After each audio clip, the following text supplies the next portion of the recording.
ingorita Ma TV amu enang ena.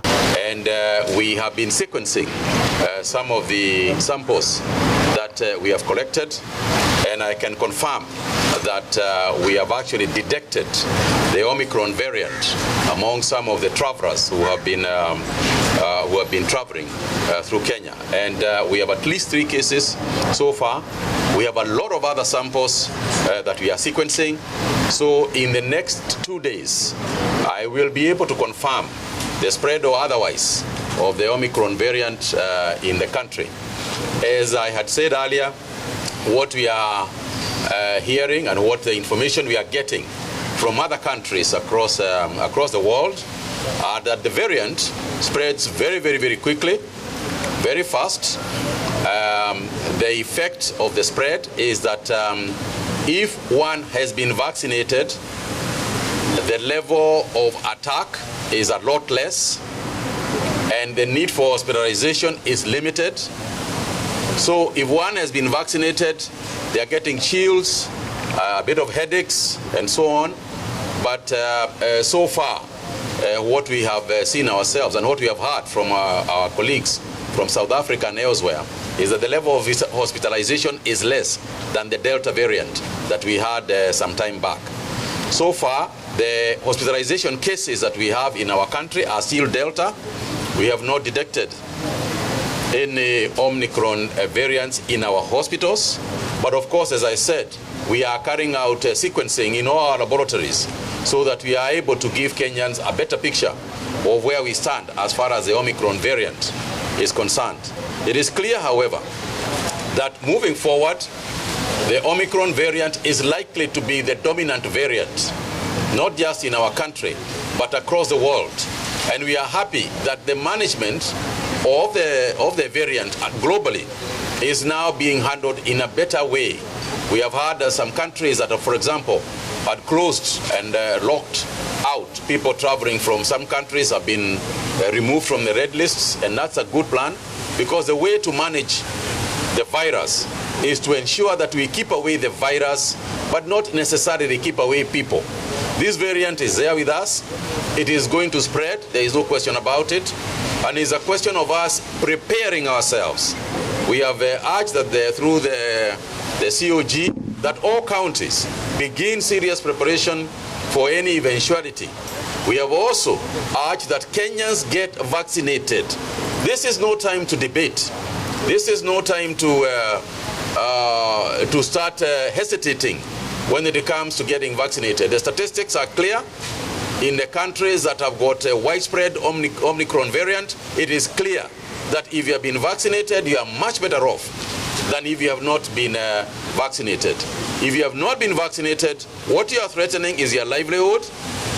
You are likely to get sick faster than if you are not. You are going to go to hospital. You are going to spend money that you do not necessarily need to spend. You are going to impoverish yourself with huge bills that you don't have to incur.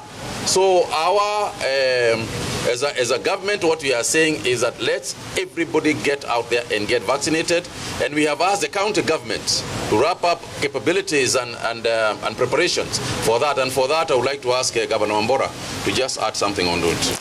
We are aware of this problem, of this new variant, and we, the county governors, all over the 47 counties, we are ready to work closely with the Ministry of Health, and we are insisting on the protocols which they have already given out, which our people will have to follow.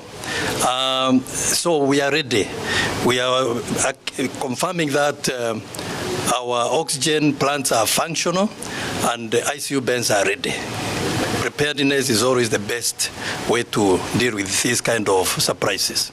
For the benefit of the wider community and those who have been saying that we are making it mandatory, let me just add that we are not going to mandate anybody to be vaccinated. We are not forcing anybody to be vaccinated. However, we must recognize that internationally there are mitigating measures that have got to be followed. For example, when it comes to airlines, when it comes to trains, when it comes to buses, internationally, that is what is happening now across the world. If you go to Italy tomorrow, and you want to go to a restaurant, you will have to show that you have been vaccinated. This is the practice elsewhere, and that is what is going to happen to our country as well. Whether we like it or we don't like it. The inconveniences are there, but they are necessary inconveniences. It is necessary because we are trying to stifle the whole spread in the country, but more importantly, we want to make sure that we don't get into lockdowns. That's what we are avoiding. By getting everybody vaccinated, we can avoid locking down our economy. We are aware that there are neighboring countries that have already gone into emergency lockdowns, that have gone into curfew, and so on and so forth. So far, we are not announcing any of those. We are not announcing a lockdown. We are not announcing curfew hours. This is something we are observing, and in the next 2-3 days, we will be able to tell the country whether it is necessary for us to go back to some of those measures. For now, we are observing. As long as we continue high vaccination rates, it may not be necessary for us to get there. But of course, we will take every measure that is necessary to ensure that we secure the livelihoods of Kenyans. Yes, please.